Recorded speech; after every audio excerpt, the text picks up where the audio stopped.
Olá, tudo bem? Dando prosseguimento às nossas reflexões sobre o apóstolo Paulo, as características, desse homem fantástico, esse homem que foi o apóstolo dos pagãos, que saiu para evangelizar todos que encontrassem pelo caminho. As duas primeiras características dele foram o bom senso e a sua positividade. E eu gostaria de, dando continuidade ao capítulo 27, versículo 23. Vamos ler até o 26 também, 23 ao 26. Porque esta mesma noite um anjo de Deus, de quem eu sou e a quem sirvo, esteve comigo, dizendo: Paulo, não temas, é preciso que compareças perante César. E eis que Deus, por sua graça, te deu todos quantos navegam contigo. Portanto, senhores, tende bom ânimo, pois eu confio em Deus, que sucederá do modo por que me foi dito. Porém, é necessário que vamos dar a uma ilha. Depois de nós nos atentarmos a duas características de Paulo, que foi o seu bom senso, onde eu discorri no primeiro vídeo, no segundo vídeo, a positividade de Paulo, aqui há uma característica peculiar, fantástica, indispensável na vida e no ministério deste apóstolo, que é a sua capacidade de crer no sobrenatural, de viver. Isto é, essa terceira característica de Paulo é a sua sobrenaturalidade. Paulo tem a mente aberta para o sobrenatural. Não é um místico, não é essa bagunça toda que se tornou a maioria da igreja evangélica, onde você não sabe o que de fato está acontecendo, porque é muito tumulto, é muita confusão, é muito barulho, e as pessoas chamam isso de sobrenaturalidade. Para Paulo, a sobrenaturalidade tem um outro caminho, é outro viés, por assim dizer. Ele que está dizendo que ele tem a mente aberta para o sobrenatural, ele vê anjos. Anjos visitam Paulo apesar das tempestades. Ele não tem nenhum problema em conversar com o anjo, em ter um cara a cara com o anjo, em falar com o anjo, em ouvir o anjo. Ele sabia que essa visita angelical era uma consolação de Deus para a vida dele, para a vida humana no geral, que ele não estava sozinho ali. Agora você imagine ele chamando o capitão, os marinheiros, chamando todos e aí todos ouvindo, prestando atenção na conversa de Paulo, e o que ele diz é: olha, essa noite, gente, vem cá, essa noite o anjo de Deus a qual eu sirvo veio e falou comigo, o anjo do Senhor. E sabe o que o anjo disse? Que daqui, de todos que aqui se encontram, nenhuma vida se perderá. Jamais. Ninguém vai se perder. Então ele exerce bom senso, ele é um cara positivo, ele sabe diferenciar muitas coisas, mas a despeito disso, ele crê no poder de Deus, na transcendência, ele é visitado por anjo. Da mesma maneira, na nossa vida, na nossa espiritualidade, por que não? Por que não exercitarmos, crermos numa espiritualidade, numa vivência de fé, em que, mesmo que nós não possamos ver, enxergar, por que não crer que os anjos do Senhor estão recebendo ordens de Deus para servirem aqueles que vão herdar a salvação? Hebreus é que nos fala sobre isso. Então, sobrenaturalidade, essa característica do apóstolo Paulo, que também tem que ser a minha e a sua. E vamos falar um pouquinho mais sobre outros aspectos, outras características de Paulo. Essa característica da valoridade de Paulo. Isso é impressionante, porque quando ele diz aqui: nenhuma vida se perderá de entre vós, mas somente o navio. Nenhuma vida. Isto é, para Paulo, navio a gente faz de novo.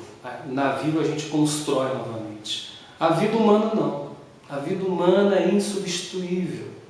E é bonita essa característica presente na vida e no ministério do apóstolo Paulo. O mundo, ele percebe quem é que dá valor à vida e quem é que não dá valor à vida. Se a gente quiser ganhar crédito, respeito das pessoas de fora, a gente tem que permitir, deixar essas pessoas perceber que vida é vida e coisa é coisa. Em outras palavras de Paulo, gente, o que ele está dizendo é, olha, o navio afundou, nós perdemos o navio, mas nenhuma vida vai se perder. O anjo do Senhor me garantiu isso.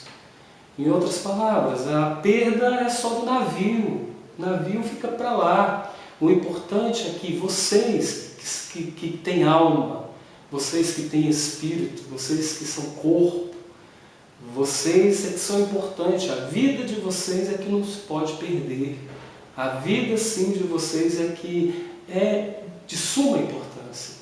E aí o pessoal ouvindo isso, o pessoal vai entendendo, compreendendo e fala, gente, esse cara é diferente. Esse cara, ele não é apenas teórico, né? Ele não apenas não diz que Deus é amor, mas ele sua esse amor, ele transpira esse amor, porque ele está demonstrando uma importância com a gente, conosco, os pagãos, né? Agora imagine a situação contrária, Paulo dizendo, olha, Deus precisa desse navio. Não era para ter acontecido, o navio afundou e agora? Antes tivesse morrido vocês e o navio tivesse ficado.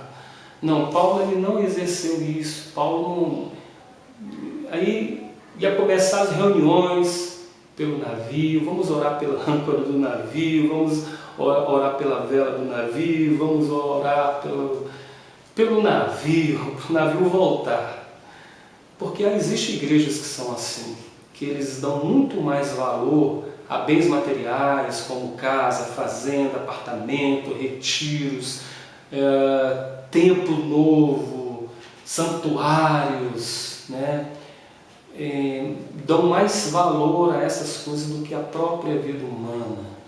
Nós estamos vendo aí um apóstolo aí vendendo o feijão, né? Um feijão consagrado, enfim, por R$1.000. Coitado da família, do pai da família, da mãe, daquele que está se agarrando a isso como uma esperança, porque só é abençoado, só vai receber a bênção, só vai se livrar do mal adquirindo isso.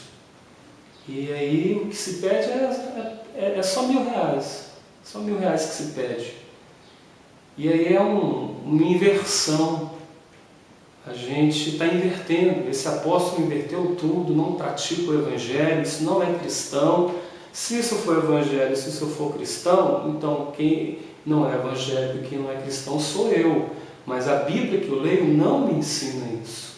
Jesus não nos ensinou esse caminho de barganha, de compra, sabe? Que esses caras estão fazendo. É feio, é horrível. A maioria das pessoas que pensam realmente não dão crédito e com certeza isso se torna um empecilho, um escândalo para o verdadeiro evangelho. Paulo, ele dá valor à vida e não às coisas. O versículo 27, o capítulo 27, versículo 30, também diz assim, procurando os marinheiros fugir do navio, os marinheiros querendo fugir, e tendo arriado o bote no mar, a pretexto de que estavam para largar a âncora da proa, disse Paulo ao centurião e aos soldados, se estes não permanecerem a bordo, vós não podereis salvar-vos. Então os soldados cortaram os cabos do bote e o deixaram afastar-se. É um apóstolo prático. A característica aqui de Paulo é a sua praticabilidade, ele é prático. Em outras palavras, quando eu leio aqui que Paulo diz no verso 31, se estes não permanecerem a bordo, vós não podereis salvar-vos. O que a gente compreende é o saber humano, a ciência humana, o conhecimento humano em alguns momentos da vida, ela é essencial, ela é de suma importância. Ele olha para o capitão e diz, em outras palavras, olha, o senhor é capitão, o senhor entende de guerra, eu sou apóstolo, eu entendo das coisas de Deus. Agora, quem entende de navio são os marinheiros, Se a gente ficar aqui sem marinheiro, danou-se. Se a gente ficar aqui sem aqueles que sabem conduzir, não há chance alguma desse pessoal ter possibilidade de saída, de viver. Pelo contrário, a gente precisa dele. Paulo, ele nutre na cabeça dele a grandeza de Deus, a graça de Deus, mas ele respeita a sabedoria, o acervo, o conhecimento, a ciência dada à mente humana por Deus. Ele respeita, independentemente quem seja ao indivíduo. Porque Deus, ele concedeu sim sabedoria, ciência, conhecimento para os seres humanos. Seres humanos que são suas criaturas, feitas à sua imagem e sua semelhança. Não se pode dizer que só crente é que produz coisa boa, só crente que faz música boa, só crente que faz arte bonita, só crente que dirige carro bem, só crente que faz a melhor comida, só crente que escreve o melhor livro. Paulo não percebia isso, ele não entendia dessa maneira. Paulo não compreendia, porque era incompreensível mesmo, era impercebível mesmo. A ciência humana, o conhecimento humano foi dado de Deus às suas criaturas. Com isso, a gente tem que acabar com esse infantilismo bobo de dizer: eu sou filho do rei, e se eu sou filho do rei, eu sei mais do que todo mundo. Eu sou filho do rei, eu conheço mais do que todo mundo. Para com isso, gente. Se quer ser filho do rei, seja filho do rei, mas não seja burro. Paulo era filho do rei, e era filho do rei mais do que muitos dos filhos do rei que estão por aí. Mas esse filho do rei, que era Paulo, ele diz em outras palavras: olha, quem entende de barco aqui são esses pagãos. Mantenha eles aqui, porque se eles não estiverem aqui, não há o que fazer. Eles são pagãos, mas são bons no que fazem. No ofício de marinheiro, eles são bons e a gente precisa deles. Então, imagine hoje um apóstolo dizendo que precisa da ajuda técnica de um pagão.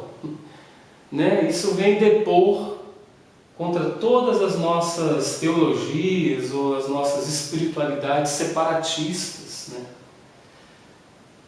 A gente sabe combater como cristão, pelo menos é o que se espera da gente. A gente sabe combater o bom combate, os principados e potestades, mas quem sabe como combater as ondas é marinheiro. Coloque isso até na boca de Paulo: olha, capitão, vem aqui, eu sei combater o bom combate, eu combato potestades espirituais, eu luto contra espíritos malignos, eu recebo visita de anjos, mas quem sabe combater ondas terríveis, tempestades no mar, são os marinheiros, e a gente precisa deles. Então não importa se o marinheiro é pagão ou não, se é crente ou não, a experiência humana é essencial. Você está entendendo? E Paulo vai exercendo uma liderança natural, espontânea. Isso que é interessante, porque líder você não forma líder. Não existe um curso de liderança. Você absorve muita coisa boa, você aprende, você vai se identificando com muitas coisas, mas liderança é uma coisa que surge espontaneamente. E Paulo, ele nos ensina isso. Lá no início, ele chega no navio com uma simplicidade enorme. Era o apóstolo Paulo, mas ele não chega com cara de apóstolo. Ele não chega com um pingentezinho assim, identificando ele como apóstolo.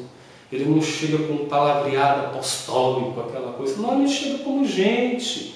Ele não vai pigarreando grandeza apostólica. Ele chega acorrentado, ele entra em silêncio, ele vai deixando as coisas acontecerem. Trata todos bem. Durante a tempestade, ele toma a frente. Paulo trabalha, anima, exorta, incentiva, ele ora, ele agradece. E o capitão fica perplexo. As pessoas estão olhando ali e ficam: cara, que sujeito interessante, que camarada, que a gente não conhece esse tipo de comportamento.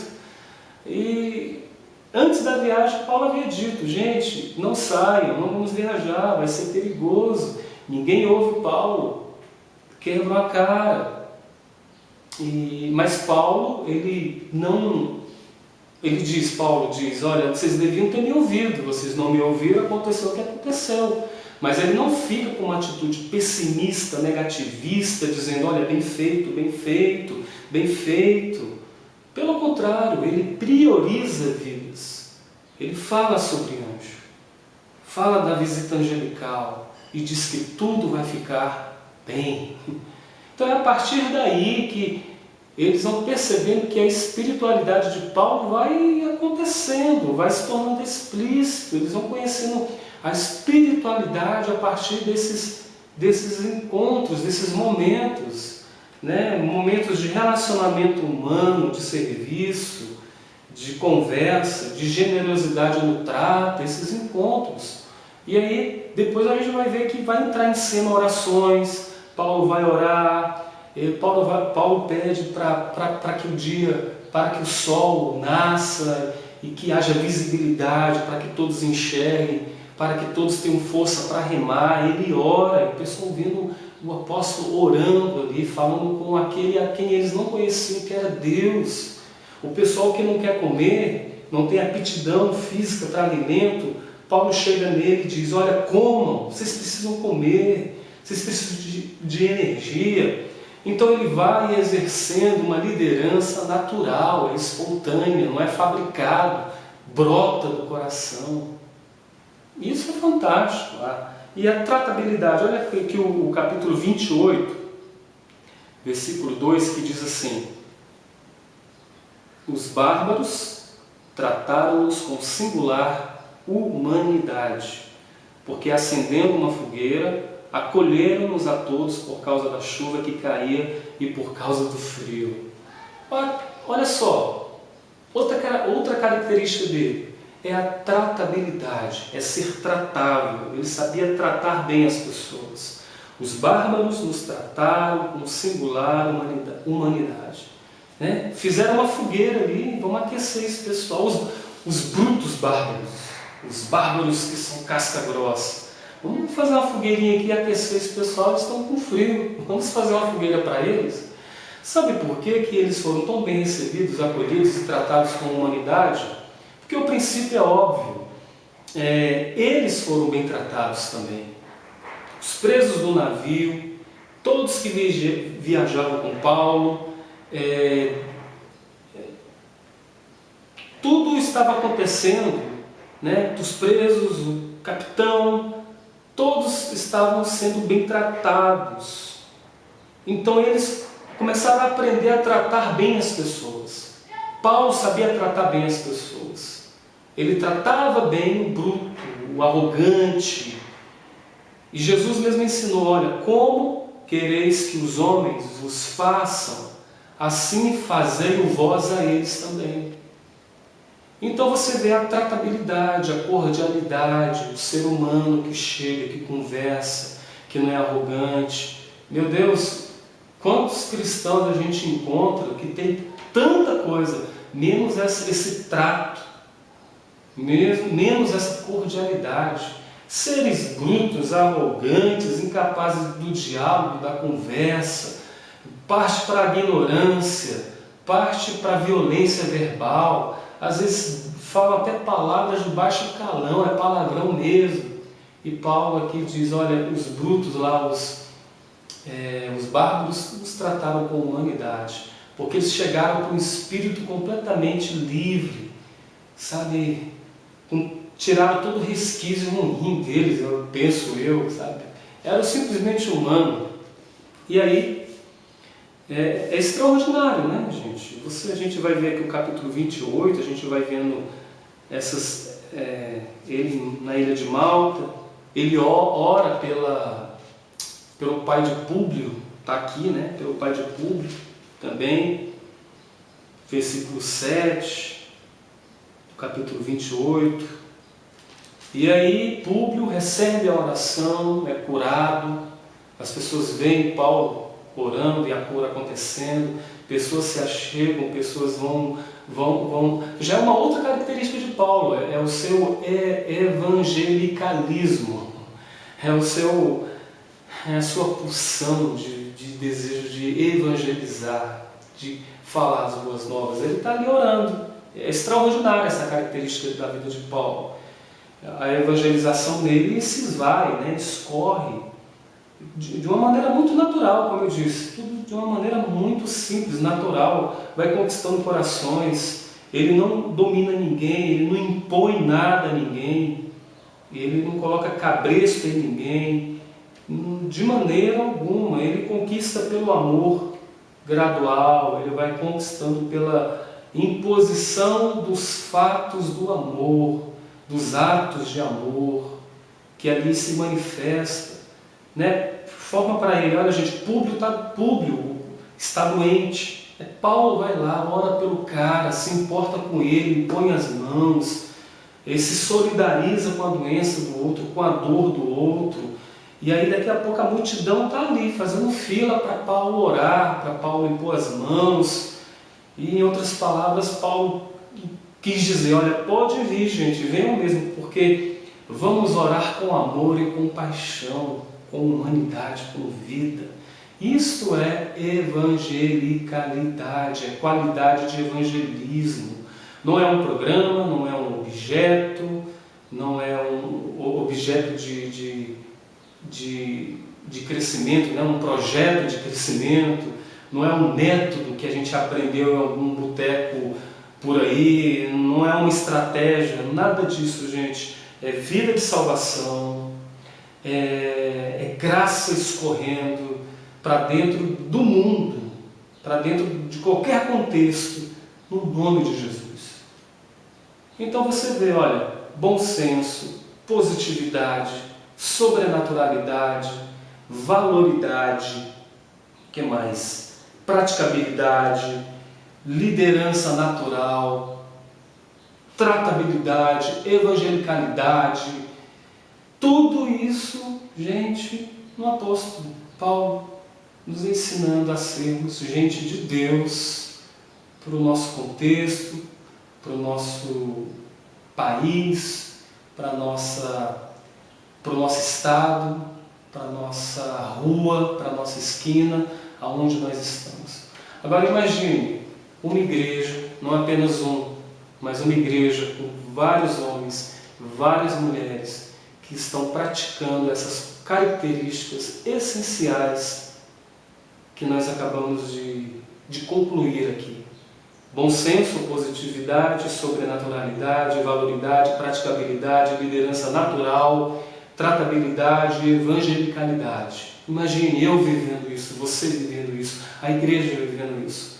Nós vamos colher nessa seara tão grande, da qual está carente, está carecendo de obreiros firmes, verdadeiros, no nome de Jesus.